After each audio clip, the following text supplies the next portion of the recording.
because I'm making one of those videos like I did last time. What is overlanding? Yeah. Today's question, are you ready? God, I hope so.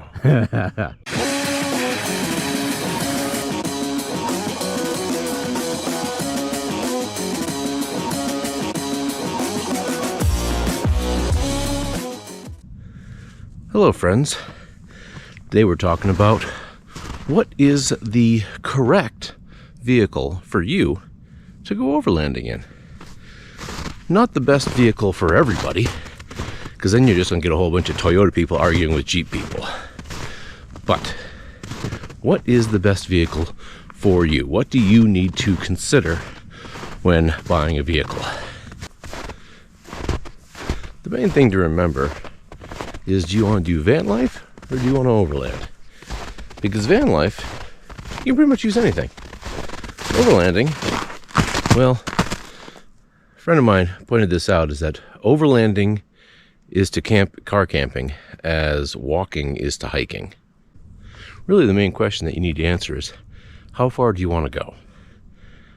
How deep into the bush or into the snow? Or, into the sand? Sand works. In an effort to get a variety of opinions, I asked several of my experienced overland friends what they thought were the most important considerations when deciding on an overland vehicle. And here's what they had to say. All right, Charles, what do you consider the most important part of choosing a... oh, God damn, now I screwed up the question. Let me ask the question for you. What's the most important thing in choosing a overland vehicle? Yes. Well, I think I would say, depending on what you're using it for, how deep in the bush, how far you're going to go, how much you're going to push, but reliability. You want the most reliable vehicle you can find. Excellent. I'm with my friend Andy here. Howdy. Hey, what when purchasing an overland vehicle, Yes? what is the most important consideration? Ooh, good question. I think it is. I would say whatever suits your budget and your needs. You know, it just depends. Everybody's different. So, I don't know, really. That was a good answer. All right, Wendell, what is the most important consideration when purchasing an overland vehicle? I think overall versatility, high ground clearance, and having a vehicle that'll meet all your needs and all the different type of places you'd go. I think that's probably at the top of the list. All right. Jonah, what do you think? Can I change my answer to Wendell's?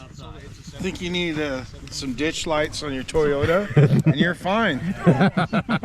Lumens before lockers. Before lockers, for There sure. you go.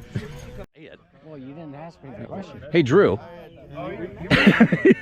What is the most important consideration when purchasing an overland vehicle? The size of the glove compartment, because can I fit an ounce of cocaine and hookers and blow? Good answer, sir.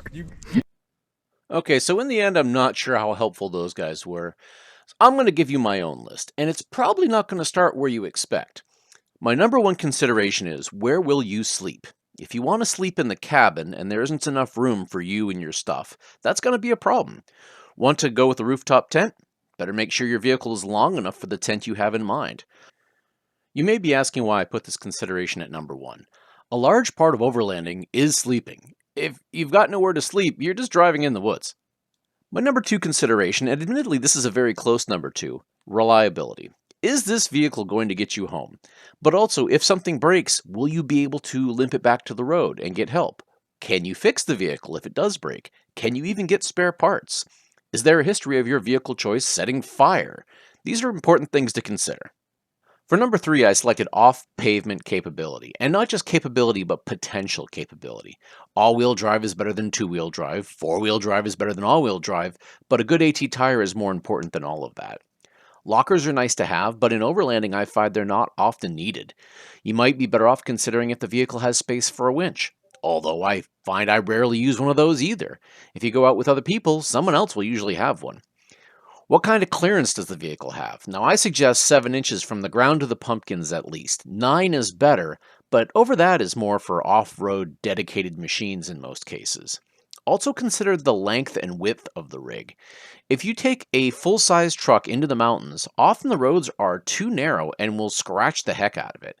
And if it's overly long, turning around will be a challenge, and you'll need to turn around fairly frequently.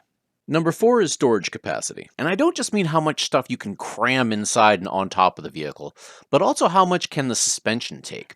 I used to carry a motorcycle in the back of my truck, and over time that destroyed my rear leaf springs. An overloaded vehicle is going to have less ground clearance, and that's something to be aware of. For number 5, I chose range. Yes, you can carry additional fuel tanks if you plan ahead, but if you're out in the hinterlands of Oregon, there are not many gas stations out there, and they can often be closed without notice. Need to know what the baseline is. The theoretical range for my Tacoma is 357 miles, but putting it in four-wheel drive or airing down the tires or even just a strong headwind can have a big impact on that. Now, for number 6, I put cost, and depending on your financials, I can see this being a lot higher on some people's lists. Remember to think beyond just the initial cost of purchase, though, and also think about your maintenance, your fuel, and any modifications you want to put on, and I assure you there will be lots of modifications you want to put on.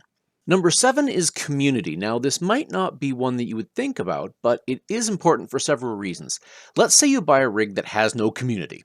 Online, there are no dedicated forums for your rig, and there are no fab shops building aftermarket parts for it. On one hand, if you're antisocial, that'll work out for you. And if you have the skills to build your own aftermarket parts, there you go. When you show up to an event, you'll have a rig that doesn't look like anyone else's, and it'll draw a lot of attention. This might be a problem going back to point 2, though, is that you can't find help to fix it, but if you can fix it on your own, well, that's your prerogative. Now, what about if you go in the other direction? And I'm going to call out my own rig here, Gen 3 Tacoma.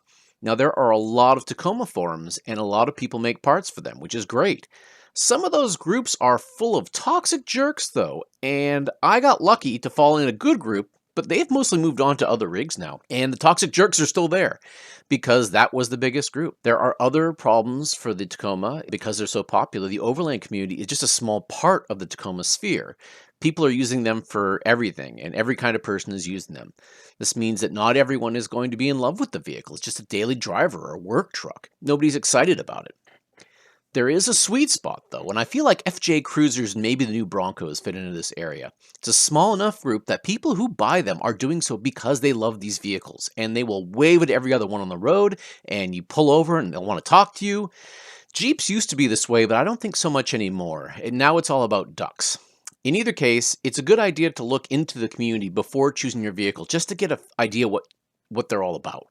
Now, my last point, I'm not going to put on the list. In fact, let's get the list down. You can have unfettered view of the desert. I don't think this is something you should consider when selecting a vehicle, but I think it is something that I want to mention and you should probably be aware of.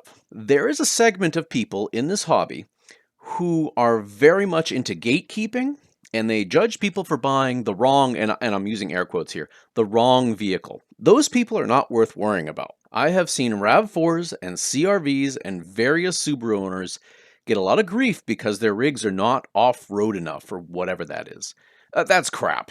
If you can keep up, then your rig is perfectly legit. Heck, there are whole CRV off-roading groups in Oregon. I have a RAV4 and a CJ5 and a Tacoma, and that RAV4 is awesome.